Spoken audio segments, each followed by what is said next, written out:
ನಿಮ್ಮ ಮೇಲೆ ಏನಾದರೂ ಮಾಟಮಂತ್ರಗಳು ಆಗಿದ್ದರೆ ಖಂಡಿತವಾಗಿಯೂ ಹೇಳ್ತೀನಿ, ಈ ಸೂಚನೆಗಳು ತುಂಬ ಚೆನ್ನಾಗಿಯೇ ಗೋಚರಿಸಿ ಬಿಡುತ್ತದೆ.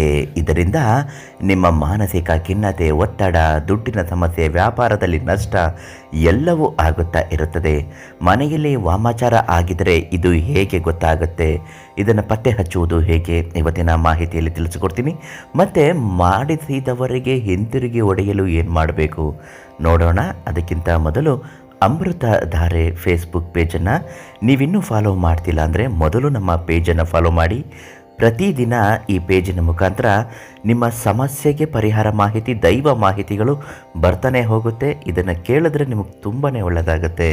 ನಿಮ್ಮ ಕಷ್ಟ, ದುಃಖ, ಸಮಸ್ಯೆ ಏನೇ ಇದ್ದರೂ, ಎಷ್ಟೇ ಕಠಿಣವಾಗಿದ್ದರೂ ಪ್ರಧಾನ ತಾಂತ್ರಿಕ್ ಕಾಳಿಂಗರಾವ್ ಗುರುಗಳಿಗೆ ಒಂದು ಕರೆ ಮಾಡಿ ಶಾಶ್ವತವಾಗಿ ಪರಿಹಾರವನ್ನು ತುಂಬ ಚೆನ್ನಾಗಿ ನೀಡುತ್ತಾರೆ. ಗುರುಗಳು ಕೊಡುವಂತಹ ಈ ಒಂದು ಪರಿಹಾರದಲ್ಲಿ ನಿಮ್ಮ ಯಾವುದೇ ರೀತಿಯ ಸಮಸ್ಯೆಗಳು ಕೂಡ ನಿವಾರಣೆ ಆಗುತ್ತದೆ.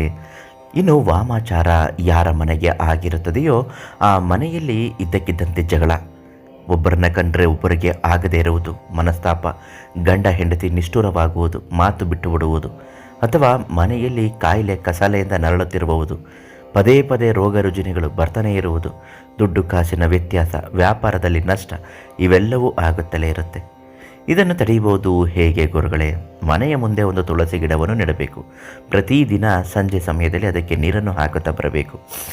ಯಾವ ಮನೆಯಲ್ಲಿ ತುಳಸಿ ಗಿಡದ ಕಾಂಡಗಳು ಒಣಗುತ್ತಾ ಬರುತ್ತದೆಯೋ ಆವಾಗ ತಿಳ್ಕೊಳ್ಳಿ, ನಿಮ್ಮ ಮನೆಗೆ ದುಷ್ಟಶಕ್ತಿಯ ಪ್ರಭಾವ ಹೆಚ್ಚಾಗಿದೆ ಅಂತಲೇ ಅರ್ಥ. ಇದನ್ನು ಪರಿಹರಿಸಿಕೊಳ್ಳಲು ಏನು ಮಾಡಬೇಕು? ಕಾಳಿಂಗರಾವ್ ಗುರುಗಳಿಗೆ ಕರೆ ಮಾಡಿ. ಅವರು ಒಂದು ಗೃಹ ರಕ್ಷ ಯಂತ್ರವನ್ನು ನೀಡುತ್ತಾರೆ. ಯಾರ ಮನೆಯಲ್ಲಿ ಗೃಹ ರಕ್ಷ ಯಂತ್ರ ಇರುತ್ತದೋ ಅವರ ಮನೆಗೆ ನರ ದೃಷ್ಟಿ ದೋಷಗಳು ತಗುಲುವುದಿಲ್ಲ, ಮಾಟ ಮಂತ್ರಗಳು ತಗಲುವುದಿಲ್ಲ. ಯಾರು ಮಾಡಿಸಿರುತ್ತಾರೋ ಅವರಿಗೆ ರಿವರ್ಸ್ ಹಿಂತಿರುಗಿ ಒಡೆದು ಬಿಡುತ್ತೆ. ಅಷ್ಟರ ಮಟ್ಟಿಗೆ ಫಲಕಾರಿ ಇದು. ಇದನ್ನು ಇವತ್ತೇ ಕೇಳಿ ಪಡೆದುಕೊಳ್ಳಿ. ಪಂಡಿತರು, ದೈವಜ್ಞರು, ಪ್ರಧಾನ ತಾಂತ್ರಿಕರು ಕಾಳಿಂಗರಾವ್ ಗುರುಗಳಿಗೆ ಕರೆ ಮಾಡಿ ಯಾವುದೇ ಸಮಸ್ಯೆ ಇದ್ದರೂ ತುಂಬ ಚೆನ್ನಾಗಿ ಪರಿಹಾರ ಹೇಳುತ್ತಾರೆ.